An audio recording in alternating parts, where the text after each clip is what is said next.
thousands of New Yorkers. City Councilwoman Sandy Nurse is leading a push to expand access to clean and functional public restrooms, trying to double the number of public facilities by 2035. This is part of a package of bills being voted on by the council today. Currently, there are just over 1,000 public restrooms estimated to be available to the city's almost 9 million residents.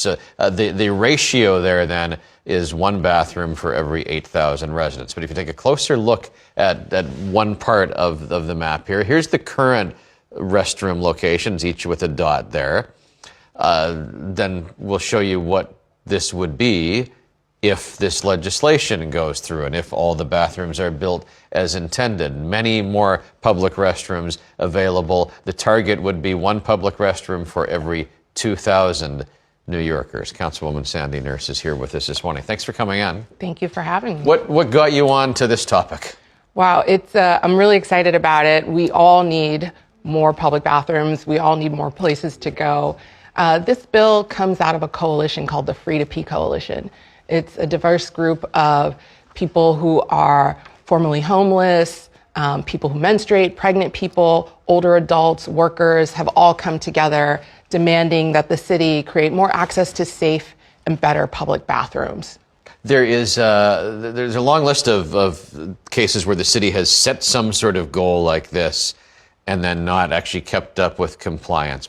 Bike lanes, for example, we're behind on actually building the number of bike lanes. The easy part is to pass the legislation.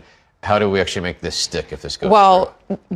The city has set lots of goals. That's why the council has had to legislate to make it a requirement, make it legal, put it on the law books. So what we're going to do is, for the first time, create a citywide public bathroom network.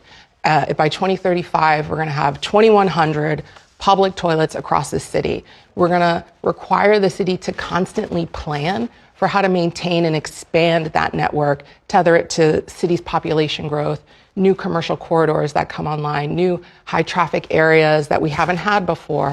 Where do we not have any bathrooms, for example? There are 3 zip codes where we don't have any public bathrooms. So we are going to force the city to constantly plan for it. Most New Yorkers would be surprised to know we just don't have a master bathroom plan.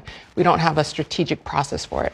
So this is going to force that forever into the future. And we're going to have to pay for it. But we're also going to have a lot of leeway. There's going to be opportunities for public-private partnerships, for looking to different innovative models, like the modular units, like the Portland Loo, for example, which is a new single stall with a wash basin, baby changing station. It costs less than $1 million to build and less than a year to install. And I mean, $1 million seems like a big price tag, but compared to some other public facility installations, that's not terrible? No, not at all. I mean, it's a significant reduction. It used to cost about $5 million and take about 5 years. We're knocking that down to a fifth. Stephanie, you and I were talking in the commercial break about you're out in a neighborhood you're unfamiliar with, and you essentially have to rely on some private business which isn't meant to be the public bathroom. Yeah, you either have to suck it up and buy the Starbucks coffee or, convince somebody to let you come in. Also, I'm curious, how do you keep those bathrooms clean? How do you keep them stocked? Because you finally do find a bathroom and there's no toilet paper. No, absolutely. The city is doing a terrible job at maintaining its existing network. This bill is going to force the city to plan for it. They're going to have to tell us every 4 years, how are they paying for it? How are they planning to maintain this network?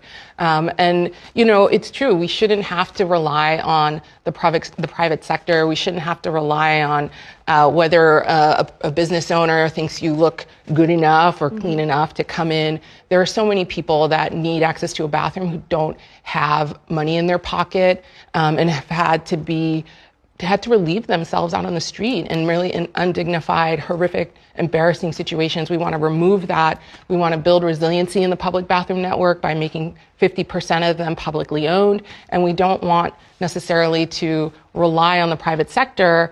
For example, when Starbucks removed their access to bathrooms, it's hundreds of bathrooms across New York City that came offline.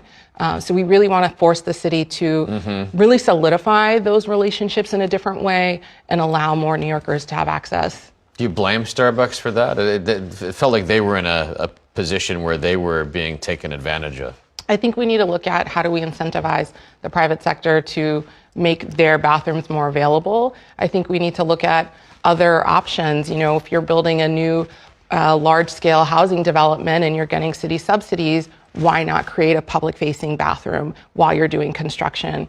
Why are we not investing in these quick to install models that can go up around the city that are cheaper than we've ever had before? Some of it's just smarter planning and having that at the beginning of the process rather than realizing after the fact. We're forcing the city to come up with a plan for the first time. Good to have you here this morning. Thank you. Thank you for having me.